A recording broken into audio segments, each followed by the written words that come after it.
I don't think that you can understand the current situation properly without considering the role that postmodernism plays in this. Because postmodernism, in many ways, especially as it's played out politically, is the new skin that the old Marxism now inhabits. So you could think that there's a postmodern philosophy, which we'll talk about a bit, that really came into its vogue in the 1970s after classic Marxism, especially of the economic type, had been so thoroughly discredited that no one but an absolute reprobate could support it publicly anymore. Even the French intellectuals had to admit that communism was a bad deal by the end of the 1960s. And what happened was that they played a sleight of hand game in some sense and rebranded themselves under the postmodern guise. And that's where identity politics came from. And so, and then that spread like wildfire from France, especially into the US, through Yale University, through the English department there, and then everywhere. And so what happened was, you know, there was this idea that the Marxists had put forth that the natural landscape of economic landscape is a battle. And it's a battle between the proletariat, the working class, and the bourgeois. And that that economic systems were doomed to continue to enslave people and to keep them poor and downtrodden unless there was a radical economic transformation that was predicated on something more like equity policy.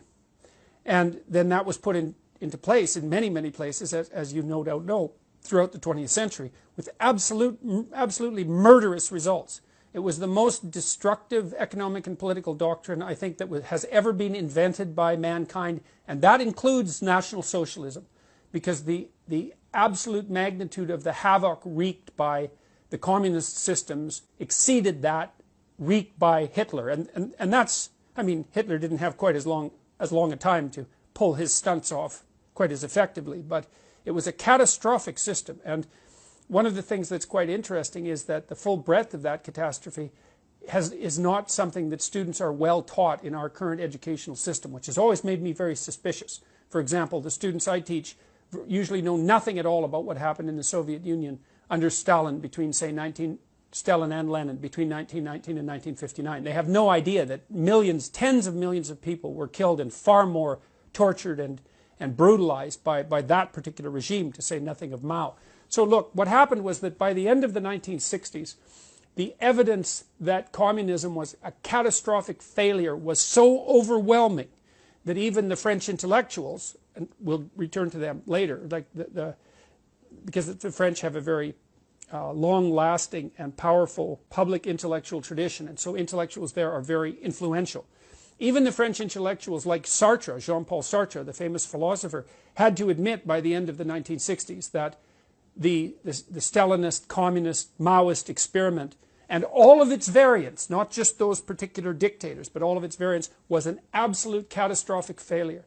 And then what happened was the postmodernists came onto the scene, and they were all Marxists. But they couldn't be Marxists anymore because you couldn't be a Marxist and claim that you were a human being by the end of the 1960s. And so they started to play a sleight of hand, and instead of pitting the proletariat, the working class, against the bourgeoisie, they started to pit the oppressor, the oppressed against the oppressor. And that opened up the avenue to identifying any number of groups as oppressed and oppressor, and to continue the same narrative under a different name. It was no longer specifically about economics. It was about power. And everything to the postmodernists is about power. And that's actually why they're so dangerous, because if you're engaged in a discussion with someone who believes in nothing but power, all they are motivated to do is to accrue all the power to them. Because what else is there? There's no logic, there's no investigation, there's no negotiation, there's no dialogue, there's no discussion, there's no meeting of minds and consensus. There's power. And so since the 1970s, under the guise of postmodernism, we've seen the rapid expansion of identity politics throughout the universities. It's come to dominate all of the humanities, which are dead as far as I can tell, and a huge proportion of the social sciences. And we've been publicly funding extremely radical postmodern leftist thinkers who are hell-bent on demolishing the fundamental substructure of Western civilization. And that's no paranoid delusion. That's their self-admitted goal. And I've identified, not only me, obviously, but one of the main players in this entire drama is a French philosopher named Jacques Derrida, who I think most trenchantly formulated the anti-Western philosophy that is being pursued so assiduously by the radical left. And I think its dangers cannot be, I don't think its dangers can be overstated. And I also don't think the degree to which it's already infiltrated our culture can be overstated.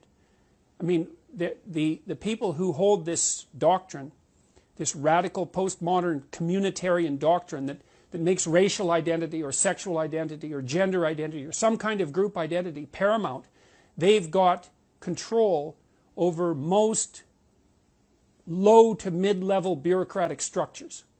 And many governments as well, but even in the United States, where a lot of the governmental institutions have swung back to the Republican side, the postmodernist types have infiltrated bureaucratic organizations at the mid to upper level. And that's actually what they're trained to do by their activist professors in university. And if you want proof of that, you can just go onto the websites of women's studies groups, for example, because they're some of the top offenders, and just look at what they say.